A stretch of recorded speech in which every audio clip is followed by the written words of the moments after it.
को देख करके राजस्थान में, यूपी में, हरियाणा में जहां भी ये संदेश जा रहा है, ये बहुत दुखदाई संदेश है। और इस संदेश को देख करके कोई भी ये नहीं समझ पा रहा है कि राजस्थान में जो है कानून का राज चल रहा है। मुझे ऐसा लग रहा है कि राजस्थान में इस तरह से एसएचओ लेवल के अधिकारी जो बर्बरता से और जो इस तरह से घिनौनी हरकतों को कर रहे हैं, पिछले जमाने के गुंडे लुच्चे लपंगे लोग इस तरीके की काम करते थे।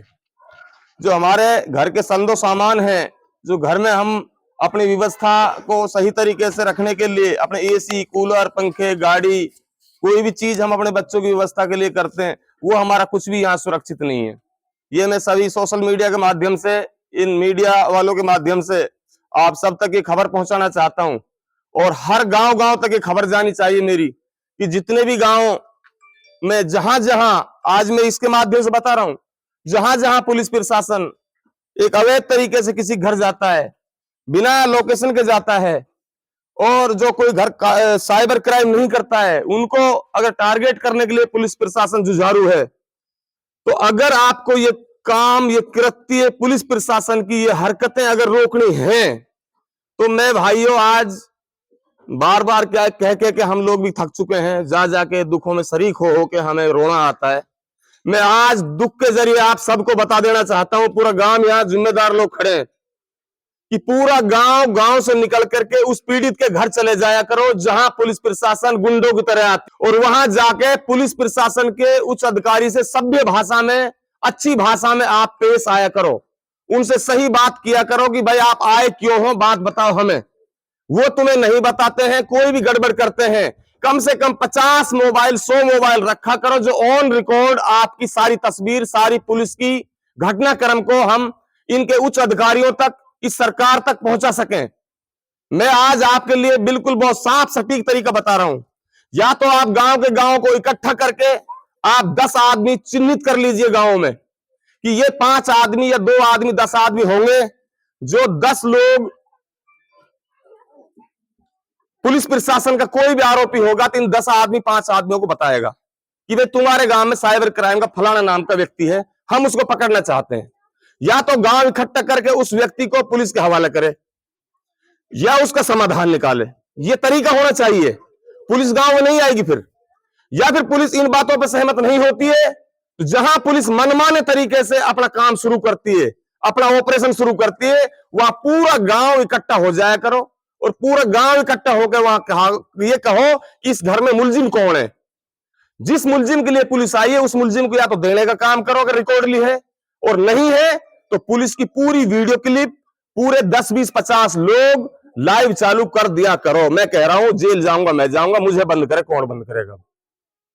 क्योंकि देश का, हिंदुस्तान का कानून यह बात बता रहा है कि आप लोग सुरक्षित रहने के लिए, आप लोग अपने सादो सामान बचाने के लिए, अपने सम्मान बचाने के लिए आप रिकॉर्ड रख सकते हो। इस बात का रिकॉर्ड तभी रख पाओगे तब पुलिस प्रशासन की हरकतों को आप दिखाओगे, तभी हम उन उच्च अधिकारियों से मिल पाएंगे, जब भी उनको बता पाएंगे ये पुलिस की हरकत है। हम अपने भरतपुर आईजी साहब से, डीएसपी साहब से हम ये अनुरोध करते हैं कि ये जो कृत्य जाजम का गांव में हुआ है, ये बहुत शर्मनाक है। इस पर एसपी साहब, आईजी साहब संज्ञान लें, और जो एसएचओ केथवाड़ा में लगा हुआ है, ये एसएचओ ये बिल्कुल टेम्परेरी है।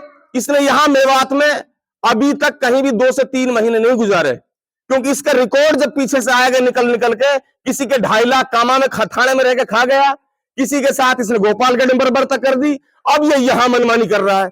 देखो जी, सीएम साहब हमारा सबका हिस्सेदार है।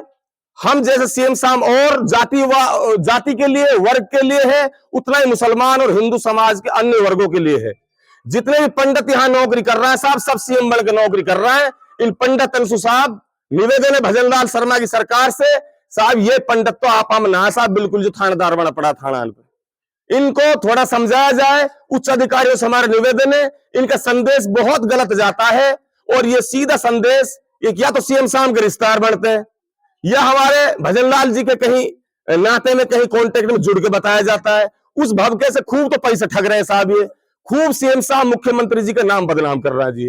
क्योंकि मैंने भी इस ताराचंद से अब से कई दिन पहले बात की थी कुछ मसले में। कोई गरीब आदमी इसने बंद किए थे, और वो गरीब आदमी बंद करने के बाद वो जेल भी चला गया, 2.5 लाख ने खा गोल कान नहीं। तो ऐसी बहुत सारी हरकतें, इनमें विवरण करके मैं सही तरीके से मीडिया के सामने दोबारा भी बता दूंगा, और मुकदमा दर्ज इसमें भी करा रहा है। और मेरी एक और निवेदन है, जो भी मुकदमा दर्ज कराओ, क्योंकि खाकी वर्दी के पास अगर आपकी तफ्तीश जाते तो आपके लिए न्याय तो मिलना ही नहीं है, ये तो तय है।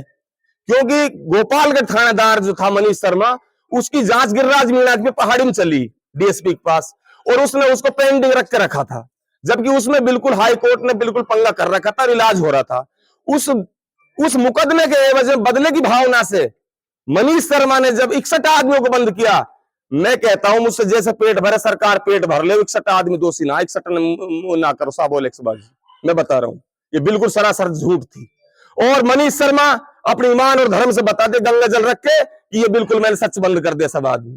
मतलब अन्याय की कोई हद हो, कोई काम की कोई हद हो। नौकरी करना, मेरे परिवार में नौकर हो सकते हैं, आपके परिवार में हो सकते हैं, और परिवारों में हो सकते हैं। इसका मतलब ये थोड़े बुजुर्ग कर दाढ़ी पकड़ के बूढ़ा बढ़ाने सब आदमियों को भेड़ बकरी की तरह भर दो, ये अन्याय ना चलने देंगे बिल्कुल भी। और आज मेरी पहली मीटिंग है मेरे गांव में, जाजम गांव में। अब की मीटिंग जब होगी, चाहे वो भूख हड़ताल बैठना पड़े, चाहे वो पल्लड़ में बैठना पड़े, चाहे कुछ भी करना पड़े, मैं ये हरकत को हरगिज बर्दाश्त करूंगा नहीं, ये मेरा कहना है। या तो प्रशासन सुधर जाए या अपनी कमियों से बाज आ जाए।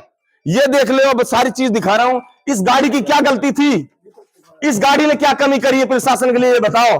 अगर इस लड़के ने ओलेक्स किया है, इस लड़के की कोई ओलेक्स में कोई प्रॉब्लम है, कोई बात है, तो ऑन रिकॉर्ड प्रशासन कार्रवाई क्यों ना करे, क्यों नहीं करे कार्रवाई? कार्रवाई करो ना। इसकी क्या कमी है, इस मकान की क्या कमी है? मकान जो एसी के लिए, बच्चों के लिए कोई सादो सामान ला रखा है, उस सामान की क्या कमी है? आप समझते हो आप सुरक्षित हो? आप भी सुरक्षित नहीं हो। बात यह है कि थानेदार जी आप भी सुरक्षित ना हो, आप तो मेरों को लूटने में लग रहे हो, डकैती डालने में लग रहे हो। ये लूटपाट डकैती इस तरीके से आप चलाओगे तो उच्च अधिकारी बहुत ईमानदार बैठा है, अच्छा आदमी बैठा है, हम आपकी बात आगे तक पहुंचाएंगे और दरी पल्लड़ में बैठ के हम अपना काम करेंगे। हम ये चीज बिल्कुल भी सहन नहीं करेंगे। और आज तो मैं अकेला अताउल लाया हूं, हजारों अताउल लाएंगे आप लोगों के खिलाफ, और ये मिशन मजबूती से चलेगा। मैं ये कहना चाहता हूं सभी ग्रामवासियों से, सभी मीटिंग कर लो, सभी एक हो जाओ, और तुम्हारे साथ अगर अन्याय होता है, अन्याय के खिलाफ हम आधी रात पर तैयार हैं। आपसे पहले हथकड़ी हमारा हाथ में लगेंगे, हम तैयार हैं बंद होने के लिए। बात यह चीज की है। और आधी रात पे जैसे टूल फ्री नंबर पे कॉल कर देख रहे, कभी भी मेरे मुंह याद कर रहे हैं, मैं सलाखन याद कर रहा हूं। तुम्हारे बदले मैं जाऊंगा ताड़ों में, सलाखों में, लेकिन तुम्हारे छिमाक नहीं जाने दूंगा, ये मेरा वादा है। हाँ, अगर आपका मुलजिम है तो मुलजिम पेश कराओ, मुलजिम तरीका के साथ पुलिस को वार्ता करके पेश कराओ, भाई ये गलती कर दी, पर कमी ने रोक दो, हाथ जोड़े से रोक दो। अब नु बताओ तिहारी आर्ट में कोई और आदमी पिस जाए, कितनी बुरी बात है, ये नहीं होना चाहिए ना। तो बात यह है पुलिस को भी कानून के साथ काम करना चाहिए। बाबा साहब का अंबेडकर का जो कानून है, उस कानून को समझते हुए काम करना चाहिए। इस कानून को हरगिज हम खत्म नहीं होने देंगे, मरने नहीं देंगे। कानून अमर है, अमर रहेगा। तो इतनी बातों को कहकर मैं अभी गांव से जो है मीटिंग कर रहा हूं, बात कर रहा हूं, गांव का क्या रवैया रहता है, और फिर हम इससे आगे आप तक बात पहुंचाएंगे। जय हिंद, जय भारत, जय संविधान।